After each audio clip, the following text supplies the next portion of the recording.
हरियाणा देश में 2014 से पहले विकास का प्रतीक था, खुशहाली का प्रतीक था, अमन चैन शांति आपसी प्यार भाईचारे का प्रतीक जो प्रदेश था, आज 10 साल की बीजेपी की इस खट्टर रूपी सरकार के बाद वो हरियाणा प्रदेश देश में नंबर 1 बन गया बेरोजगारी में। और ये हम नहीं कह रहे, भारत सरकार ने संसद में जवाब दिया। जैसे ब्रिजेंद्र भाई ने बताया, मैंने सवाल पूछा कि इस प्रदेश में सबसे ज्यादा बेरोजगारी है, मोदी सरकार ने जवाब दिया फरवरी में कि सबसे ज्यादा बेरोजगारी हरियाणा में 10 साल की सरकार के बाद। वो उनका ही रिपोर्ट कार्ड बीजेपी की सरकार बता रही है सेंटर में।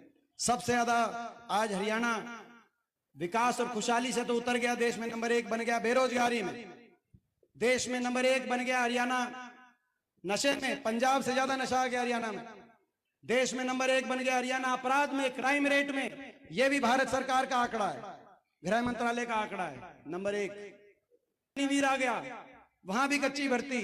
हरियाणा का नौजवान जाए तो जाए कहां। और पिछले 2 साल से तो इन बच्चों की ऐसा शोषण हुआ बच्चों के साथ, पोस्ट निकाल दी, 25,000 कभी 50,000, बड़े बड़े दावे करते थे। पहले खट्टर साहब करते थे, फिर खट्टर साहब बदल गए तो नायब सिंह जी कहते थे कि पहले कहते थे लोकसभा से पहले रिजल्ट डिक्लेयर करके ज्वाइनिंग करा देंगे इन बच्चों का। कितना बड़ा शोषण। फिर बोला लोकसभा चुनाव हो गया, लोकसभा चुनाव के बाद कराएंगे। और फिर बोला कि भाई लोकसभा चुनाव के बाद विधानसभा से पहले करा देंगे। फिर बोला विधानसभा चुनाव डिक्लेयर हो गया, विधानसभा चुनाव के बाद कराएंगे।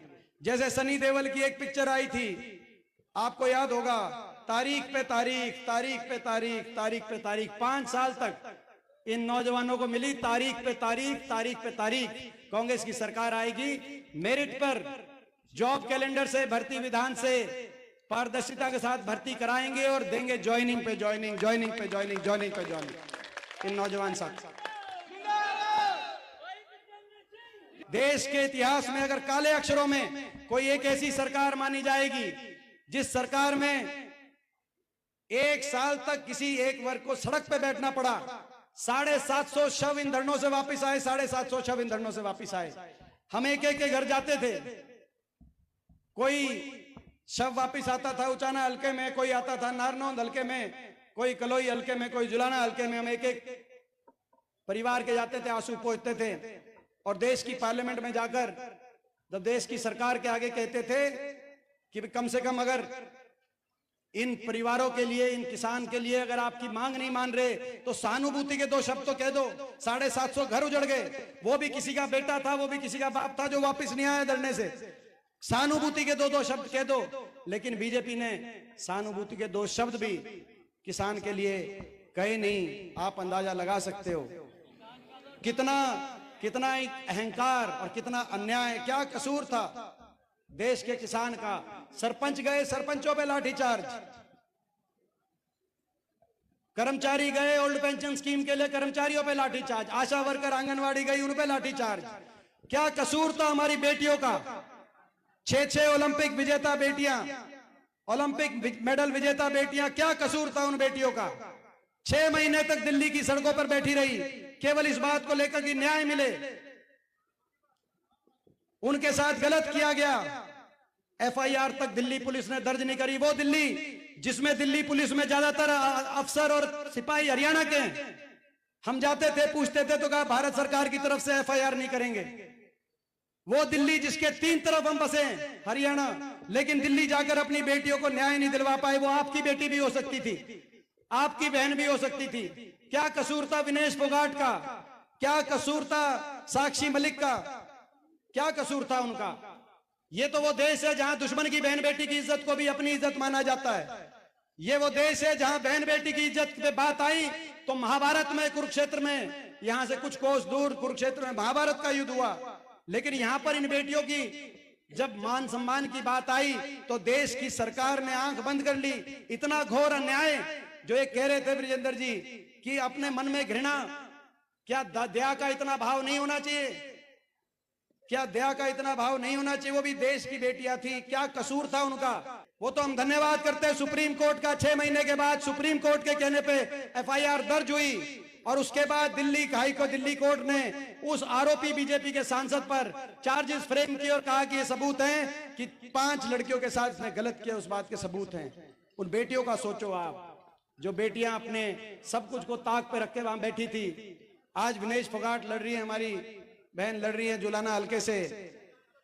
उन्हें संसद में हम पहुंचे, हमने शपथ ली तो हमने नारा लगाया जय संविधान कह के हमने शपथ ली। और जब जय संविधान का नारा लगा तो आपने देखा होगा पूरी बीजेपी तिलमिला गई।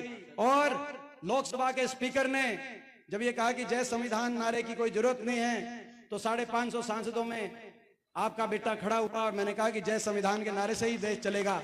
और उन्होंने कहा कि नहीं, आप बैठ जाओ। मैं लोकसभा अध्यक्ष को और भारतीय जनता पार्टी को कहना चाहता हूं, लोकसभा में तो आप कह रहे थे बैठ जाओ, मगर जय संविधान के नारे की गूंज को, जय जवान जय किसान के नारे की गूंज को हरियाणा में हम नहीं बैठने देंगे, आपके कान तक दिल्ली में पहुंचा के रहेंगे। ये अब भी ठग रहे हैं, आपने देखा 2019 में भी ठगा। 75 पार का नारा था, 40 पे रोक दिया था बीजेपी को। रोक दिया था कि नहीं रोक दिया था हरियाणा की जनता ने?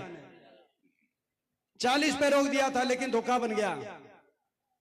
दोबारा सरकार किसने बनवा दी इनकी? दुष्यंत चौटाला ने, निर्दलियों ने, और दुष्यंत चौटाला ने, निर्दलियों ने, एक एमएलए की पार्टियों ने लाइन लगा के जाके समर्थन देके सरकार बना दी। आपको याद होगा, आपने वो समय भी देखा होगा 2019 का। सरकार बना दी धोखे से। और अब भी आपके साथ आपने देखा, जब ये समझ में आ गया बीजेपी को कि हरियाणा में बीजेपी के खिलाफ लोगों का रुख हो गया है और हरियाणा के कोने कोने से एक ही आवाज आ रही है कि बीजेपी जा रही है और हुड्डा साहब के नेतृत्व में कांग्रेस पार्टी आ रही है। जब ये बात बीजेपी को समझ में आ गई, उनके गले उतर गई, उनने क्या किया कि इलेक्शन से 1 हफ्ते पहले अपने मुख्यमंत्री को बदल दिया। बदल दिया कि नहीं बदल दिया?